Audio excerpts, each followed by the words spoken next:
This was asked for by Arthur Fletcher, a member of the club. Something that is often seen on TV and in films, but not often by film clubs, as it seems there has to be careful planning to put it off.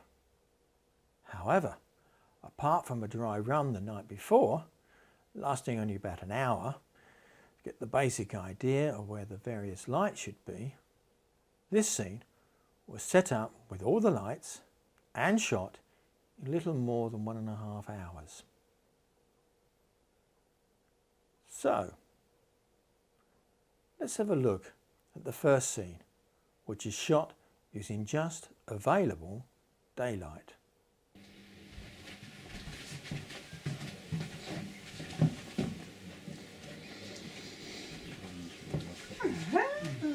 Oh, nice to see you.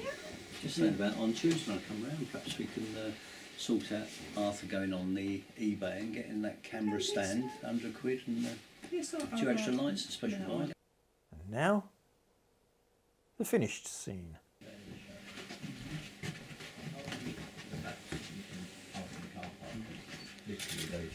Hello. You're right. I'm just saying, if you go to the NEC, yes, you can get the shuttle bus to go to the show, and when you get down there, this year they got a special offer because they're giving away a free C stand for lighting. So let's look at how this was achieved. First, a 40-watt LED panel light is mounted on a C stand facing the front door and angled sideways along the wall to avoid reflections from the glass door panel. The light output is adjusted to give as even a light as possible by using a Sutton light meter. The second light is just a handheld LED on the stairs. Now a large Pixapro 100-watt cob LED light, which is diffused through an umbrella, is used to provide a fill key light for the lounge.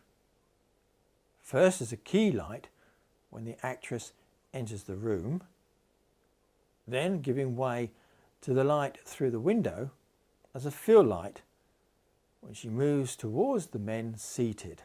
The second 40-watt panel light is again mounted on another C-stand and positioned in the lounge above the two men seated on the couch. This helps even the shadows on their faces. The C-stand could be seen in the first take on the left of the couch. The rest is left to natural daylight to fill. So let's compare the two. In the first scene, see how her face is dark, almost silhouetted against the very bright daylight coming through the door. This only gets worse as she turns to enter the lounge with the camera clearly showing grain as it tries to compensate for the lack of light. This is also seen on the back of the jacket, where little detail is seen, only the studs. Lastly, we see deep, unflattering shadows on her face as she looks down at the two seated on the couch who also are afflicted by the same problems. Then the lack of detail on the couch due to the poor light and shadows cast by the only light coming in from the window. So let's look once again at the final scene. The first thing we see is the actress's face, rich in colour and detail. Then notice the telephone shelf and walls which spring to life. And lastly, look at the entrance with all the details that was missing in the original shot. Then as she walks along the hall, the banisters reveal their true colour of the wooden staves.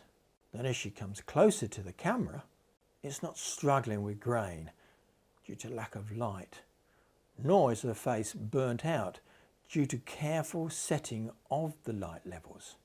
Instead, it picks up wonderful detail that was lost before. This continues as she turns into the lounge with the key fill light showing the intricate details on the back of her jacket. Remember the shot with just daylight? We saw only the studs. The shot of the two men seated on the couch, which before was marred by grain, is now replaced with detail and colour. There is even a lovely sparkle in their eyes due to the light shining down from above. Let's have a look at the two scenes, this time side by side, and look for the difference that careful placed lights can achieve to what may seem a simple shot.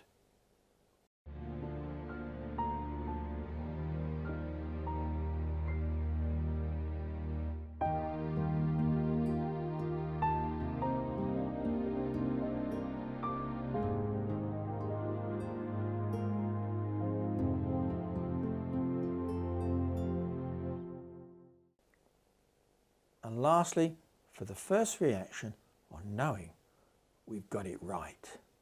No, that's good. This is the great. bounce off the ceiling this Is time. it? isn't it? Yeah, Yeah. fine.